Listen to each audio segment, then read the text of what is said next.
Chapter 10. The Drakin and the Wolf. I have lost count and use of the dripping hours since Hakor withdrew his presence and left me to slosh about in my incertitude alone.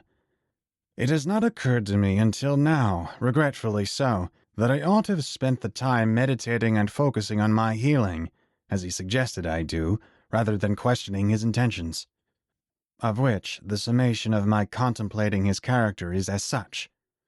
He is a scholar and perverter of the natural world, as well as a renowned warrior.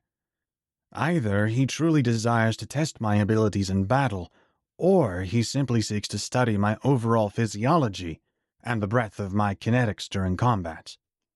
It could be both, or it could prove neither.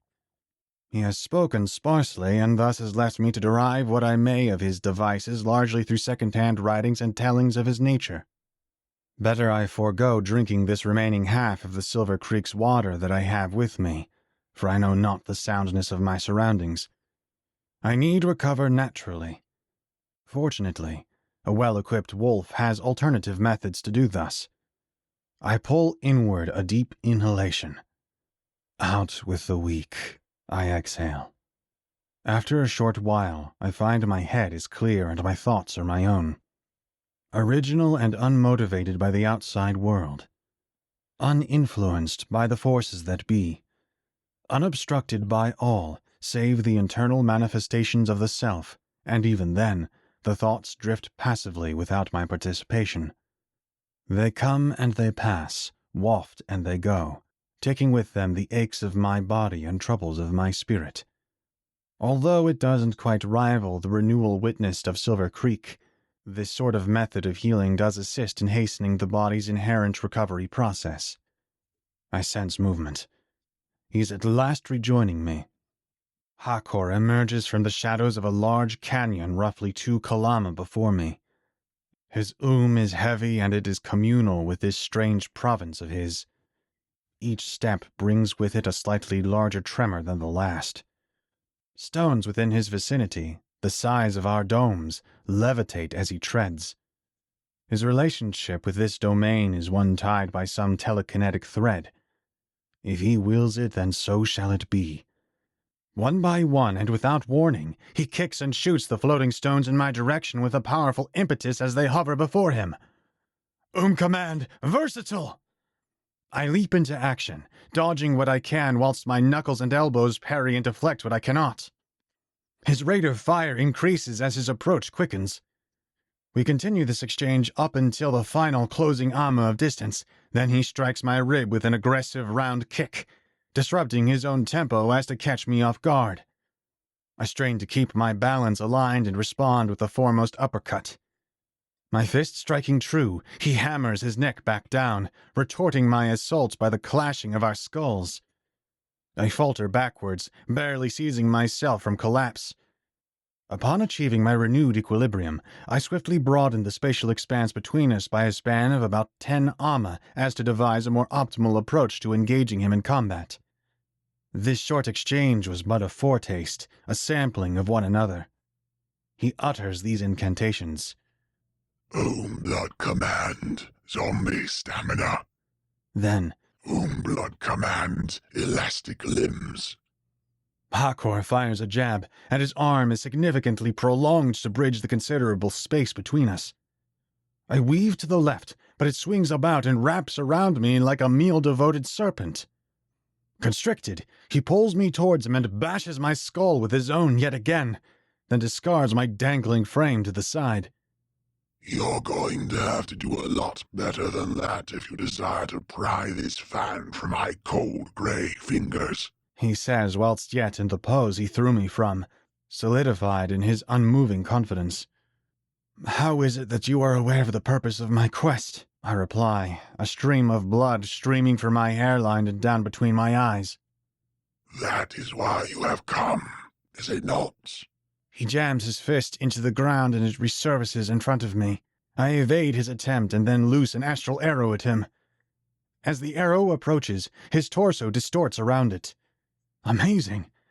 His body possesses an extraordinary, near supernatural flexibility. pushing far beyond the boundaries of what could be considered even abnormal and daring to venture into the realm of the outlandish. The way in which it flattens, bends, and twists is troublesome. I will not be able to meet him in hand-to-hand combat again. I must prioritize the maintaining of my distance. He forces his other arm into the dirt, and the battery begins. I dance around the attacks, some erupting through the ground, others blasting through the far walls. The wake of the chase develops into a maze with his arms acting as the walls and barriers which I must circumvent and maneuver about. The labyrinth of arms, palms, and digits grows denser and denser as the pursuit ensues. What makes matters worse, I sense that his is depleting unnaturally slow for an assault of this magnitude. His zombie stamina command bears its title well. I am presently engaged in combat with a figure of legendary and fabled prestige, and only now am I beginning to fully appreciate the gravity of this realization. However, I cannot allow such fruitless thinking to bar me from competing at my fullest. Such thoughts can serve no purpose but to dissuade me from believing in my ability, especially when I am without the option to flee. I bring the action his way.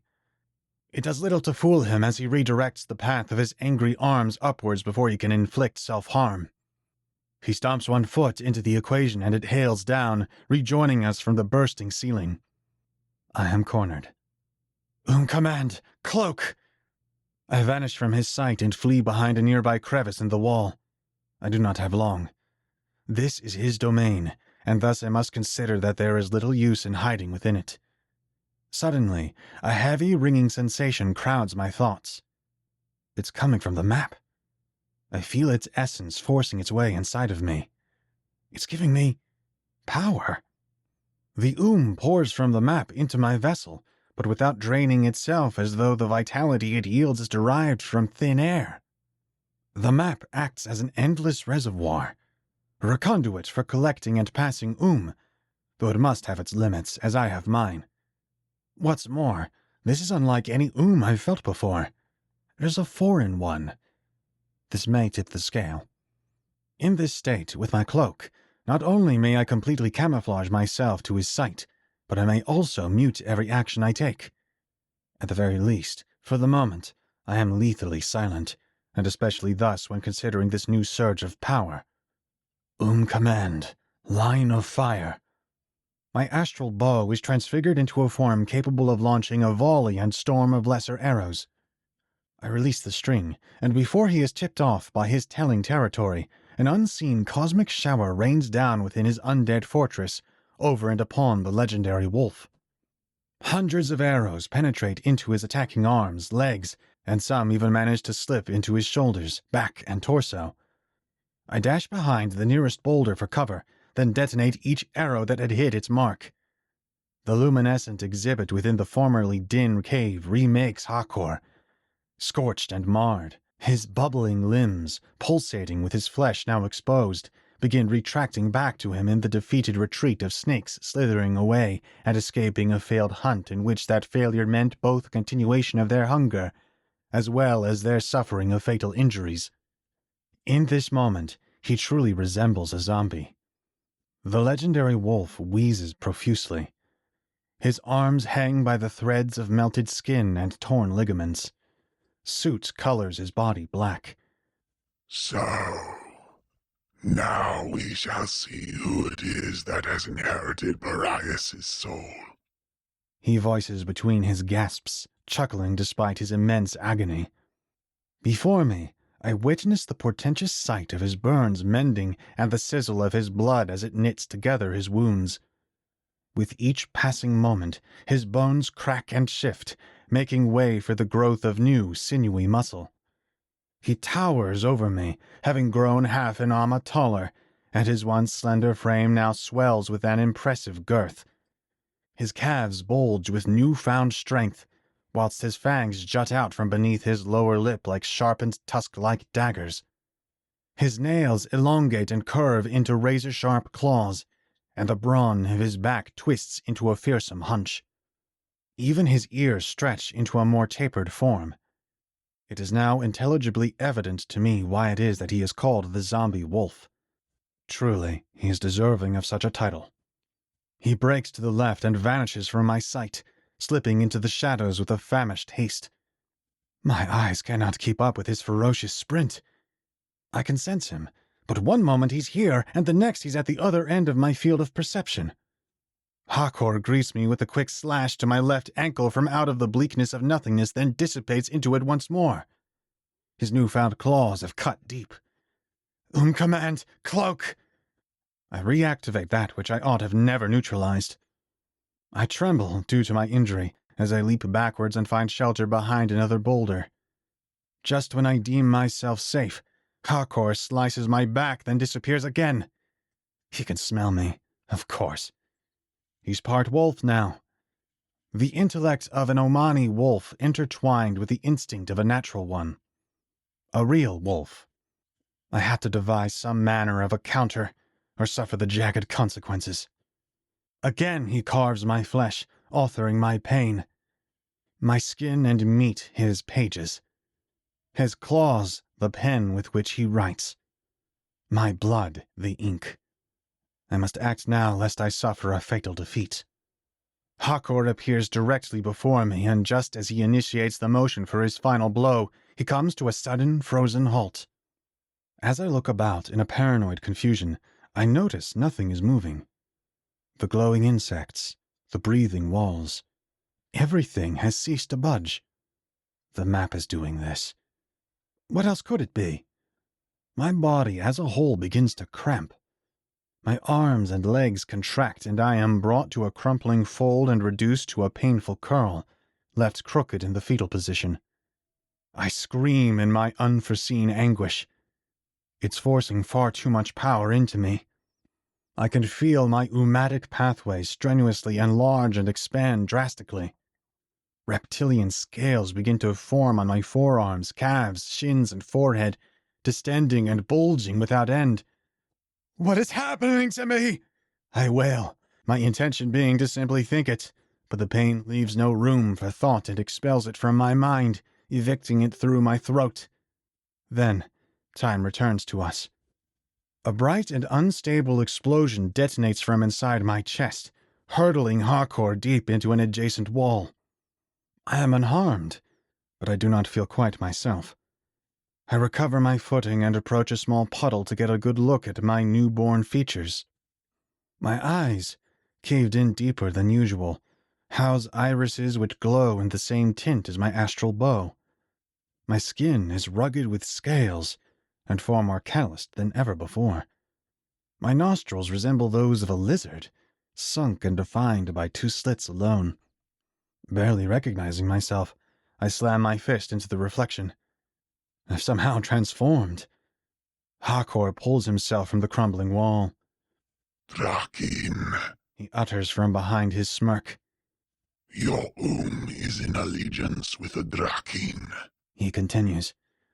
I have striven for decades to pressure the fan into gifting me an allegiance with the wolf, as you have received one with the Drakin. An extraordinary command. However, the fan has denied me, and thus, through my own means, by way of experimentation, I have discovered an alternate path. The command you've been bestowed with is a result from one of two circumstances. I pay close attention. How could I not, when the only individual capable of and willing to relay such information does so?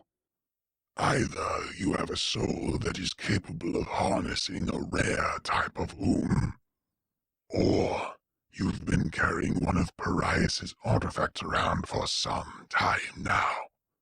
He pauses and wags his index finger at me.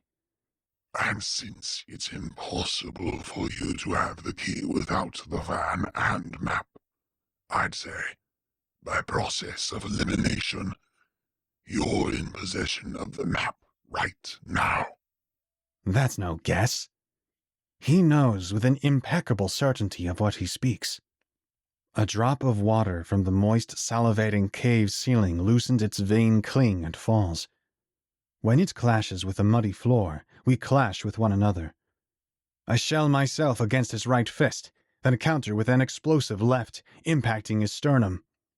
Before the momentum can propel him forth, he masterfully grabs hold of my attacking arm and pulls me in as a hostage to the trajectory, hugging me firmly to his projecting frame.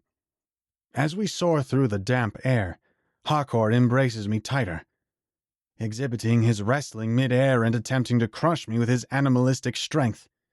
Just before coming into contact with a craggy wall, he thrusts himself from me, and I crash into the ground. Intercepting myself mid-tumble, I flip onto the soles of my feet, grinding the ground until I come to a complete standstill. Command, Astral Arrow! I am pleasantly astounded to find that in this newfound form of mine, I can more accurately control the shape and texture of my The bottom corners of my arrow sprout cosmic wings. With these, I may guide the shot even after it has been released. He leaps to his left, but my attack hunts him and strikes the right side of his knee. I jolt in front of him as he tries to regain his stature and strike him with a falling elbow, scraping his skull and caving his body deep into the surface of this strange realm. We fall into a lower level of the living cave. Hakor emerges from a shallow pond a few fathoms from where I have landed. His reserve does not seem to attenuate, alluding to me that his zombie stamina command is yet functional. I, on the other hand, not quite familiar with this novel surge, wield it ineffectively, recklessly spending valuable This recently acquired power is unstable and wasteful.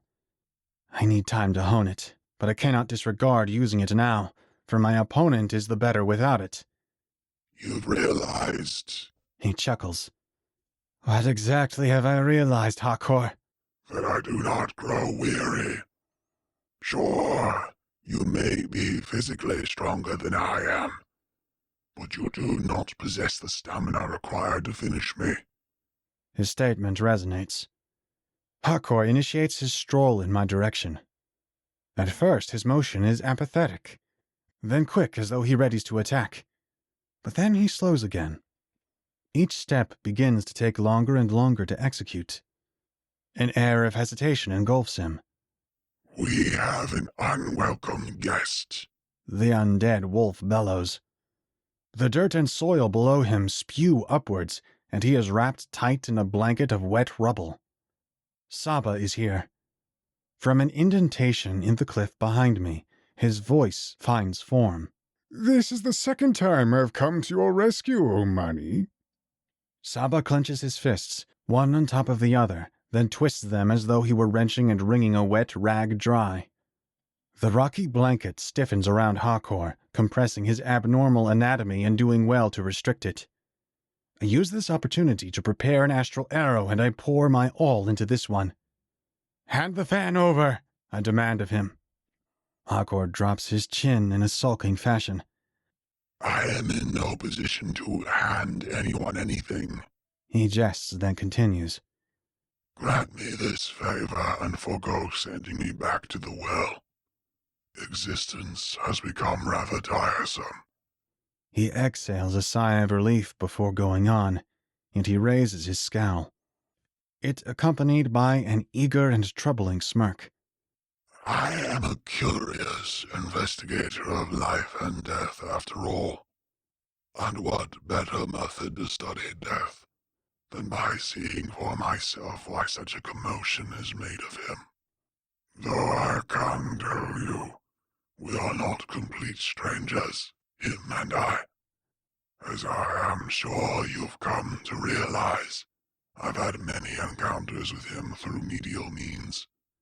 When the hour had arrived in which I no longer attracted willing subjects to sate my inquiry, I began to experiment upon myself. I believed I could manufacture and synthesize the perfect being, one who could rival the great Parias himself. Alas, this is a non-yielding endeavor, for it is one that requires a blank slate, as I've come to learn. He was truly a work of natural art. And you are of Parias' soul. I only found the necessity to test you, so that I could see for myself before I so readily accepted it. You pass, yes, but you have yet a long span to conquer, young one. I've no more to say. Send me to my oblivion. There's something more to this reality than Oma herself may offer. I've drank my fill of her for now, and who knows, perhaps I shall return when the conditions are suitable. I see he has been here for far too long. Is this the fate of those of us that stray from the mother well? I shall honor his final request. So be it. I release the string and blast Hakor without reserve.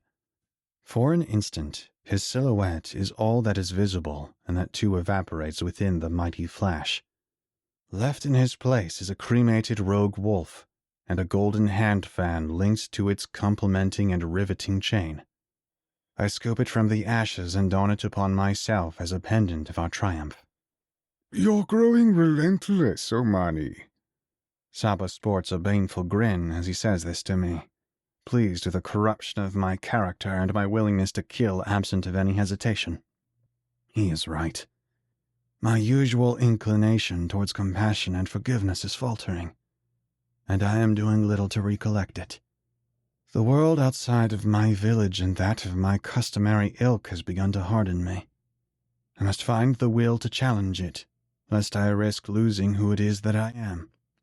The cave around us convulses, then hawks us from its bosom as though we were merely a pesky phlegm to be rid of. Once we've been dislodged, it begins to shrink and the walls begin caving inwards until it withers into a minuscule seed before us.